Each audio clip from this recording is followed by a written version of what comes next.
This morning, you probably ate something within an hour of waking up. By midday, you were thinking about lunch, and somewhere tonight you will sit down for dinner. You won't question it. You never do. It feels less like a choice and more like a fact of biology, something wired into you the same way sleep is.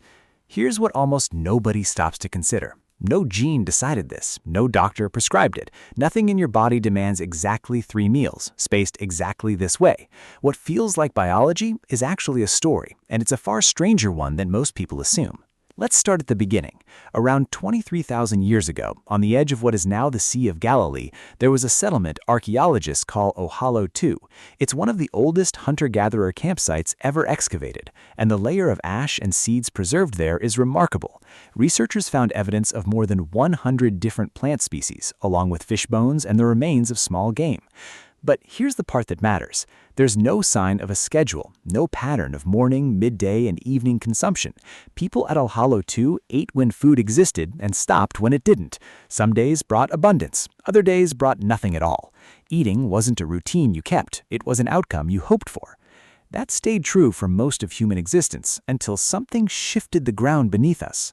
Around 10,000 BCE, in the region we now call the Fertile Crescent, spanning parts of modern Iraq, Syria, and Turkey, people began cultivating grain. For the first time, food didn't have to be chased. It could be grown, stored, and counted on. Settlements stopped moving. Villages became permanent. And slowly, eating started turning from an event into a habit. But even then, 3 meals a day wasn't the default. What people ate and how often still depended on where they lived and what the sun was doing. Take ancient Egypt. The written and archaeological record points to 2 meals a day being standard for most people, not 3. A modest morning meal, usually bread with beer, and a larger evening meal built around vegetables, legumes, and whatever protein was on hand that season. 2 meals, not 3. The Greeks come closer to a familiar rhythm, but only on the surface. There was a light morning bite, often just bread soaked in wine. A midday meal existed for some households, and a heartier evening gathering rounded out the day for those who could afford it. But none of this was fixed. Meals slid around depending on labor, weather, and money. Then there's Rome. And Rome is where the story gets genuinely strange. You'd expect one of history's most rigidly organized civilizations to have locked down a strict meal schedule the way it locked down roads and calendars. It didn't. Romans were actually suspicious of eating more than once a day. Multiple meals were associated, in Roman medical thinking, with poor digestion and a lack of self-control.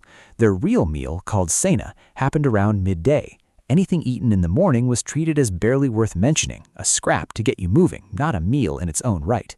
For centuries across large parts of Europe, one substantial meal a day, plus scattered snacking, was simply how eating worked. Then Europeans crossed an ocean, and their assumptions collided with a completely different relationship to food. When European colonizers encountered indigenous communities across the Americas, they were struck by how differently people ate. Meals weren't locked to the clock. Food intake shifted with the seasons, with hunting success, with ceremony.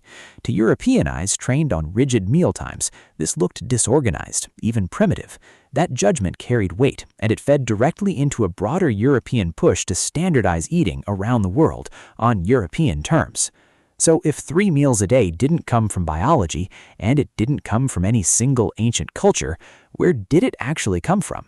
Trace it forward, and you land in 16th century Europe, in an institution built entirely around precision, the Navy.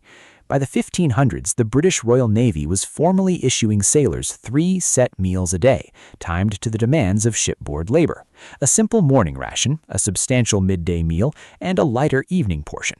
This wasn't about health philosophy. It was about keeping hundreds of men fueled and functional on a rigid, physically brutal work schedule. But the Navy alone didn't spread this pattern across an entire civilization. What did that was the Industrial Revolution. Starting around 1760 in Britain and spreading through Europe and North America over the following century, factory labor rewired how ordinary people experienced time itself. For the first time in history, huge numbers of people weren't working the loose, sunlight-driven rhythms of farm life. They were clocking in at a fixed hour, working a fixed shift, and taking one break in the middle of the day. Breakfast before the shift, lunch during the break, dinner after the whistle blew. 3 meals a day wasn't a discovery about the human body. It was a scheduling solution for factory labor, and it fit the new industrial clock almost perfectly. That shift changed how people thought about the morning meal specifically. The word breakfast literally means to break the night's fast, and for a long time in Christian Europe, eating before morning worship was actively discouraged. A full breakfast simply wasn't a standard practice. But skip a real meal before a 12-hour shift on a factory floor, and you're not practicing restraint. You're setting yourself up to collapse at the machine. Breakfast stopped being optional. It became a practical necessity of industrial life. Dinner moved too. Before factories, the largest meal of the day was usually eaten at midday, when natural daylight was strongest and cooking was easiest. Once artificial lighting improved and workdays stretched deep into the evening, the main meal drifted later, following the workers home. By the mid-1800s, an evening dinner became the anchor meal for most working families across Europe and the United States. And then, in the early 20th century, one man helped weld breakfast permanently into daily life, and he wasn't a doctor treating a deficiency, he was a businessman. John Harry Kellogg built a cereal empire on the idea that breakfast, specifically his breakfast, was the most important meal of the day. Through relentless advertising throughout the 1920s and 1930s, that phrase worked its way into the culture so thoroughly that most people today assume it's medical fact. It wasn't purely science, it was also a business model. Cereal companies needed a nation of people eating breakfast every single morning, and they built the marketing to make sure that happened. So now the real question, does your body actually want 3 meals a day? The honest answer is more interesting than a simple yes or no. Every human runs on a circadian rhythm, an internal biological clock that governs far more than sleep. Research on meal timing shows that when you eat affects blood sugar regulation, insulin sensitivity, and even how fat cells behave at a cellular level. In the morning, cortisol rises and your metabolism becomes noticeably more efficient at processing food. Insulin sensitivity peaks, meaning the same meal is more likely to become usable energy rather than stored fat. Eat that identical meal late at night, and the outcome changes. Blood sugar spikes higher, sleep quality drops, and more of that energy gets stored rather than burned. Even your hunger hormones follow this rhythm.